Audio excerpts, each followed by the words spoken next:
Cerita dimulai. Gojo sambil bercanda berkata, "Semua kerusakan ini adalah salahmu." Sukuna menjawab dengan senyuman, "Tak ada yang bakal percaya itu. Kau sama kotornya denganku." Ucapan itu membuat Gojo tiba-tiba teringat bahwa Mei Mei sedang menyiarkan seluruh pertarungan ini secara langsung ke publik. Para penyihir dari SMA Jujutsu dan sekutunya berkumpul di sekitar pilar besar berisi monitor dan pengeras suara untuk menonton siaran langsung pertarungan Gojo melawan Sukuna yang sedang disiarkan oleh Mei Mei. Para penyihir memperhatikan bahwa Sukuna menggunakan domain amplification, sebuah teknik yang memungkinkannya untuk menembus infinity milik Gojo. Angel berkomentar bahwa jika Sukuna menemukan cara lain untuk menembus infinity selain domain amplification, maka ia bisa saja memenangkan pertarungan ini. Namun satu hal yang membuat mereka heran, mengapa Gojo dan Sukuna belum melebarkan domain mereka. Para penyihir mulai berspekulasi. Mereka bertanya-tanya seperti apa hasil bentrokan dua domain terkuat di dunia Jujutsu, yaitu Unlimited Void dan Kuil Malevolent. Di tengah diskusi itu, Choso mengungkapkan sesuatu yang mengejutkan, bahwa Sukuna mampu melebarkan domain tanpa harus membuat penghalang tertutup atau berir. Semua orang sontak tercengang. Kusakabe mencoba menjelaskan betapa mustahilnya pencapaian itu. Itu seperti mencoba menampung air tanpa wadah atau melukis tanpa kanvas, ucap Kusakabe. Choso juga menambahkan bahwa Kenjaku pernah melakukan hal serupa saat melawan Yuki Tsukumo. Meskipun dalam kondisi yang berbeda, Mei Mei menanggapi bahwa jika Yuki sempat mengembangkan domainnya waktu itu, maka bentrokan domain dengan jaminan serangan mungkin akan lebih menguntungkan baginya daripada hanya bertahan dengan simple domain saja. Ino memperhatikan bagaimana para penyihir itu membahas domain dengan sangat santai. Padahal berulang kali mengaktifkan domain seharusnya sangat menguras energi kutukan. Ia khawatir Gojo bisa kehabisan energi jika terus memaksanya. Namun Inumaki dan Yota segera membantah, menegaskan bahwa efisiensi energi kutukan Gojo terlalu tinggi. Mustahil baginya untuk kehabisan tenaga. Kashimu Hajime yang juga menyaksikan terlihat kesal sekaligus kagum. Ia mengatakan bahwa Sukuna benar-benar seperti dewa, mampu berganti-ganti antara domain amplification dan teknik bawaan dengan mulus. Menurutnya Sukuna akan lebih unggul dalam efisiensi jika saja ia memiliki kemampuan Six Eye seperti Gojo. Sementara itu, Yuta menambahkan bahwa Sukuna memiliki 2 kali lipat energi kutukan dibanding dirinya sendiri. Jadi kekurangan energi bukanlah alasan mengapa keduanya belum membuka domain. Higuruma kemudian memperhatikan perubahan suasana dan berkata bahwa pertarungan sebenarnya akan dimulai sekarang. Pada momen itu juga Gojo dan Sukuna secara bersamaan melebarkan domain mereka. Di satu sisi ada Unlimited Void dan di sisi lain ada Kuil Malevolent. 2 domain yang sama-sama disempurnakan hingga ke tingkat dewa. Hasilnya 2 domain itu saling tumpang tindih, menyebabkan serangan tak terelakkan dari keduanya beradu di dalam berirjo. Dalam situasi seperti ini, serangan hanya akan mengenai salah satu dari mereka jika salah satunya mengalami luka berat dan kehilangan kendali dari domainnya. Namun di luar penghalang situasinya sangat berbeda. Jangkauan efektif dari Kuil Malevolent ternyata meluas hingga keluar dari domain Gojo, memungkinkan Sukuna bisa menghantam dari luar penghalang. Serangan beruntun Sukuna dengan tebas kutukan tanpa henti akhirnya mengoyak berir Unlimited Void dari luar. Hingga penghalang Gojo pun pecah berkeping-keping. Dalam sekejap leher Gojo teriris oleh dismantle milik Sukuna.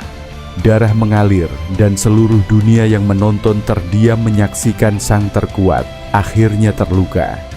Melihat itu, Yuji Itadori spontan berdiri dari kursinya di ruang pemantauan dan berteriak cemas memanggil gurunya.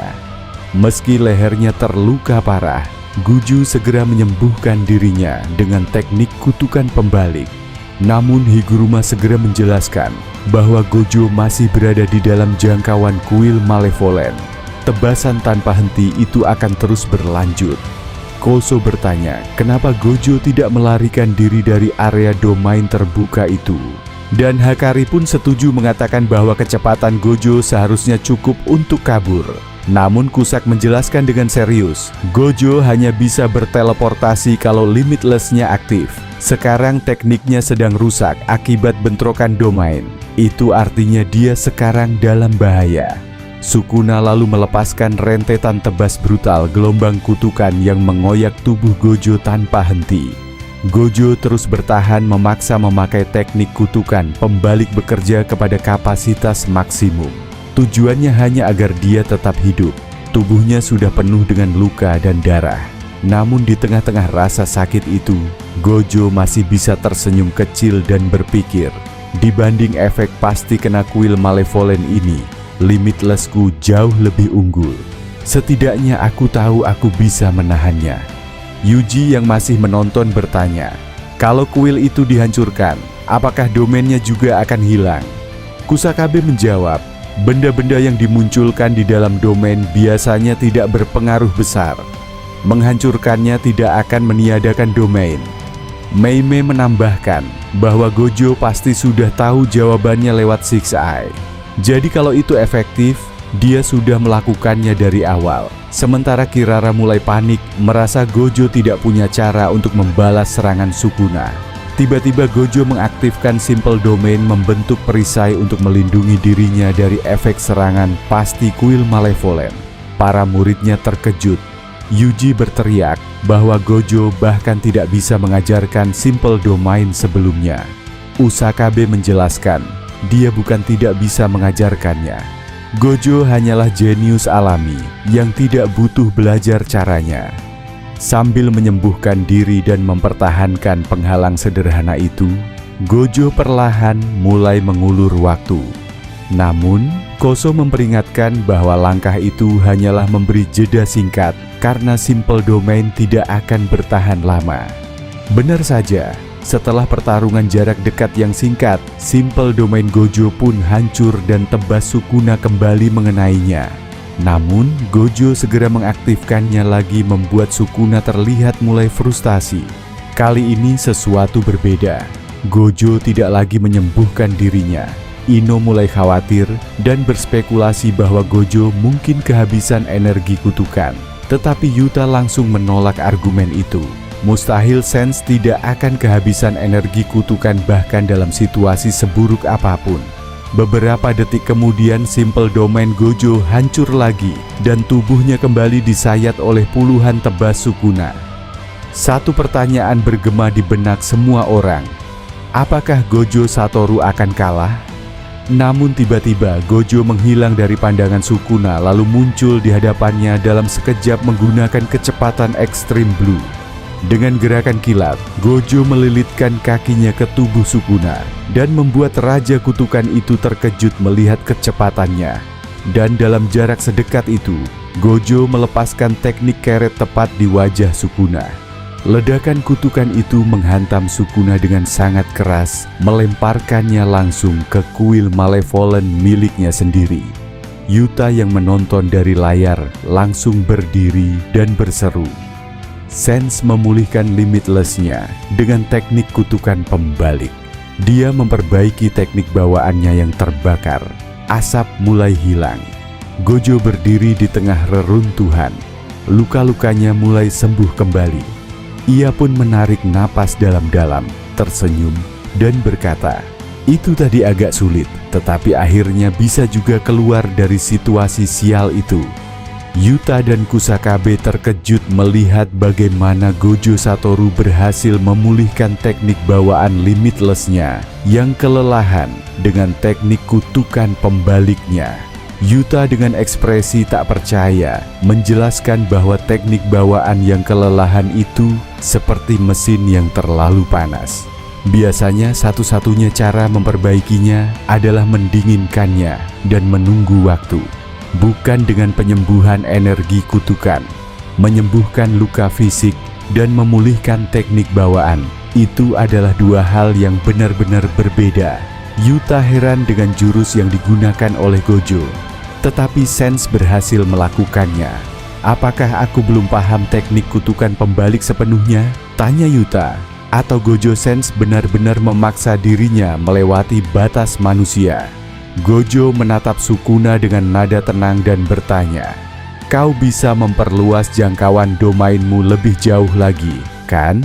Sukuna hanya menyeringai dan langsung membuktikannya.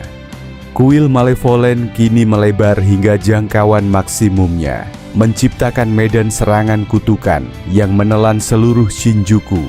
Namun, Gojo tidak mundur sedikit pun. Di saat yang sama, ia memperluas Unlimited Void-nya lagi. Mengejutkan semua orang yang menonton dari layar, Gojo menukar kondisi barnya, membuat penghalang menjadi tahan terhadap serangan dari luar. Berbeda dari sebelumnya, yang hanya melindungi bagian dalam. Pertarungan jarak dekat kembali terjadi.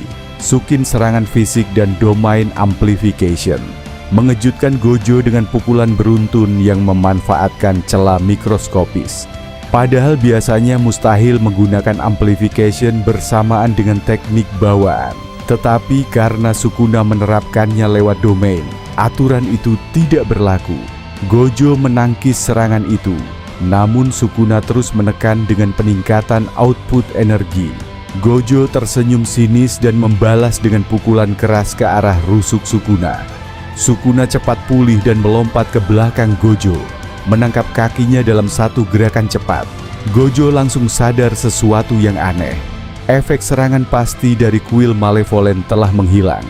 Ternyata Sukimana Unlimited Void bekerja dari pengalaman di tubuh Yuji. Selama ia menyentuh, efek domain itu tidak akan mempengaruhinya. Dengan Binding Vow atau sumpah pengikat, Sukuna meningkatkan kekuatan domain di luar Berirjo dengan cara menonaktifkan efek serangan pasti di dalamnya dan memperkecil jangkauannya. Hasilnya sangat fatal. Berir Gojo kembali runtuh dan ia dihujani serangan tebas tanpa ampun dari luar. Dari ruang pemantauan, Kasimo berkata tenang kepada Hakari, "Kalau Gojo mati, aku yang akan turun berikutnya." Namun Gojo tiba-tiba membalik keadaan lagi. Saat tebasan kutukan datang menghujam, ia mengaktifkan jurus rahasia kuno Falling Blossom Emotion. Gelombang energi kutukan padat mengelilingi tubuh Gojo, menetralkan sebagian besar serangan Sukuna. Ia masih terluka, tetapi hanya luka yang dangkal. Kusakabe segera mengenali jurus itu. Itu adalah jurus Falling Blossom Emotion. Aku bahkan tak menyangka ada yang masih bisa menggunakan jurus itu. Para penyihir lain kebingungan. Mereka bahkan belum pernah mendengar nama teknik itu. Kusak menjelaskan bahwa Falling Blossom Emotion adalah teknik kuno untuk menangkis serangan berlevel domain menggunakan lapisan energi kutukan yang padat. Namun Koso menambahkan, kekuatan outputnya tetap tak cukup untuk melawan domain secara langsung. Soko pun menjawab, tetapi itu cukup untuk memberinya waktu. Dengan itu dia bisa memulihkan teknik limitlessnya yang kelelahan. Yuta pun tetap cemas. Dia khawatir Gojo memaksa tubuhnya terlalu jauh, tetapi mata mereka tak bisa lepas dari layar. Sekali lagi Gojo membuka domainnya. Namun kali ini sesuatu berbeda. Unlimited Void membentang luar biasa besar, nyaris menyamai jangkauan maksimum dari kuil Malevolent. Para penyihir yang menonton langsung panik. Ino berteriak bahwa semakin besar domain semakin menurun kualitasnya. Dan mereka benar, lapisan luar domain Gojo mulai retak karena tekanan energi kutukan yang ekstrim.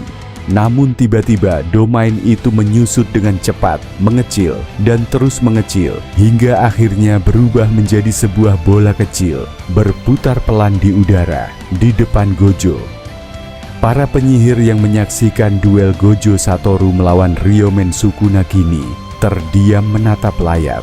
Mereka baru saja melihat domain Gojo menyusut drastis hingga berukuran sekecil bola. Sesuatu yang tak pernah terjadi sebelumnya. Kusakabe adalah orang pertama yang bicara. Itu seharusnya tidak mungkin dilakukan. Pernyataannya membuat semua orang sadar bahwa sepanjang pertarungan ini, Gojo terus-menerus melakukan hal yang melampaui batas nalar dunia Jujutsu. Maki menimpali dengan argumennya sendiri, tetapi ukuran luar berir domain tidak selalu mencerminkan ruang sebenarnya di dalamnya, ucap Maki. Itulah sebabnya domain begitu sulit untuk ditembus dari luar. Namun Kusakabe membalas, "Kau tidak mengerti, Maki. Saat membentuk berir, penyihir harus memiliki citra konkret dalam pikirannya. Kalau bayangannya adalah ruang sempit yang diisi oleh dua orang, logikanya berir itu tidak akan terbentuk sama sekali." Lalu Choso mengingatkan sesuatu yang penting. Tetapi Gojo pernah terjebak lama di dalam prison realm, ruang tertutup yang mustahil dimasuki oleh siapapun. Kusakabe terdiam, sesaat kemudian menyadari kebenarannya. Benar juga, pengalaman itu memberinya pemahaman langsung tentang konsep ruang yang terdistorsi. Hanya seseorang yang pernah merasakan penjara dimensi absolut yang bisa melakukan hal seperti ini. Namun meski kagum, Kusakabe tetap heran. Tetapi bagaimana dia bisa mengubah kondisi barernirnya setiap kali? Normalnya butuh waktu dan latihan bertahun-tahun untuk menemukan parameter ideal dari domain. Dan bahkan setelah itu kondisi barrier biasanya permanen. Ia menambahkan bahwa hanya Hakari dan Higuruma yang menjadi pengecualian karena domain mereka memang tertanam langsung dalam teknik bawaannya, bukan hasil penyesuaian manual. Sementara itu, kuil Malevolent terus menebas dari luar. Namun kali ini berir miniatur Gojo mampu menahan serangan Sukuna. Melihat hal ini, Sukuna mengubah taktiknya. Ia memperkecil jangkauan kuil Malevolent untuk memperkuat daya potong setiap tebasan. Angel memperkirakan bahwa jika berir Gojo runtuh lagi, pertarungan akan berakhir imbang. Namun, Kusak memperingatkan bahwa Gojo perlahan akan kehilangan pijakan dan akhirnya kalah. Dan kemudian ledakan besar mengguncang Shinjuku. Kedua domain runtuh secara bersamaan. Namun sesuatu yang tak terduga terjadi. Kuil Malevolent juga ikut hancur. Hakari berdiri dengan mata yang berbinar menyadari apa yang sedang terjadi. Mereka menghancurkan domain satu sama lain pada saat yang sama. Gojo merusak Sukuna dari dalam, sementara Suk merobek penghalang Gojo dari luar, ucap Hakari. Meimei dengan ketepatan dingin mencatat waktu melalui siarannya. Domain miniatur Gojo bertahan selama 3 menit. Setelah itu keduanya tampak kelelahan karena ekspansi domain menguras teknik bawaan sepenuhnya. Para penyihir berasumsi keduanya kini kehilangan kemampuan teknik untuk sementara waktu. Lalu Maki tersenyum. Kalau begitu Gojo Satoru saat ini yang unggul. Karena kalau keduanya kehabisan tenaga, dialah yang terakhir berdiri. Namun Angel menggeleng. Tidak. Gojo membuat kesalahan besar dengan menunjukkan trik itu di depan Sukuna.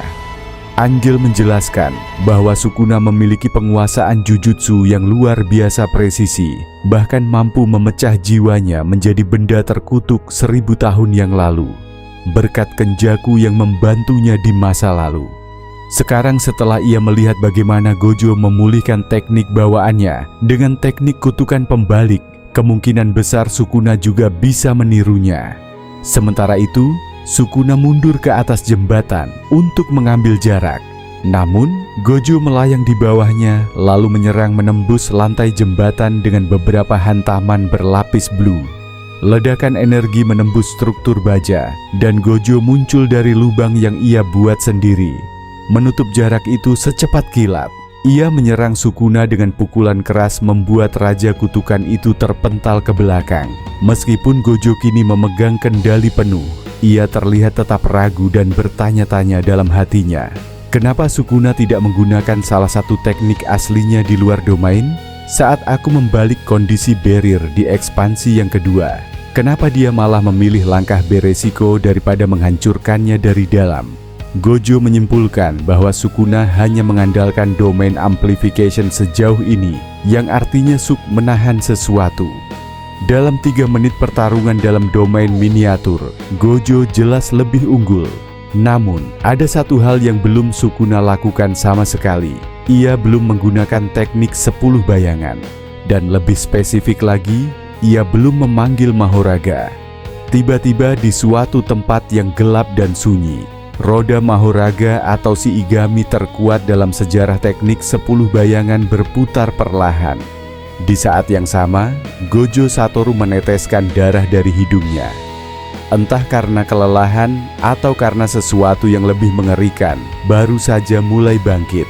Meskipun Gojo tampak memegang kendali penuh dalam pertarungan, Yuta menyadari adanya darah yang menetes dari hidung sang guru. Ia tak bisa menahan rasa khawatirnya. Namun, Gojo sama sekali tak memperlihatkan kelemahan. Dengan santai ia menghapus darah dari hidungnya, menegakkan kepala dan seolah tak terjadi apa-apa. Sekali lagi Gojo melebarkan domainnya bersamaan dengan Sukuna. Unlimited Void dan kuil Malevolent mengembang bersamaan memenuhi langit Shinjuku dengan cahaya dan tekanan energi kutukan yang mengguncang bumi. Melihat itu, Angel segera mengonfirmasi teorinya. Benar, Sukuna juga bisa memulihkan teknik bawaannya dengan teknik kutukan pembalik. Dia meniru hal itu dari Gojo. Hana bertanya apakah Sukuna selalu memiliki kemampuan itu sejak dulu. Lalu Kusakabe dengan wajah cemas berkomentar, Gojo harus menghancurkan domain Sukuna dalam 3 menit. Kalau tidak, namun Shoko memotong pernyataan dari Kusakabe. Jangan begitu pesimis. Unlimited Void hanya butuh waktu 1 detik untuk melumpuhkan Sukuna. Selama Gojo bisa memberikan luka cukup berat dalam 3 menit, dia pasti menang, ucap Shoko. Energi mereka pun bertabrakan, menciptakan gelombang tekanan yang melumat ruang sekitarnya. Setiap tebasan, setiap dorongan, dan setiap denyutan kutukan mampu menghancurkan gedung hanya dari getarannya saja. Akhirnya kedua domain itu pecah pada waktu yang sama, membuat semua penyihir yang menonton menahan nafas.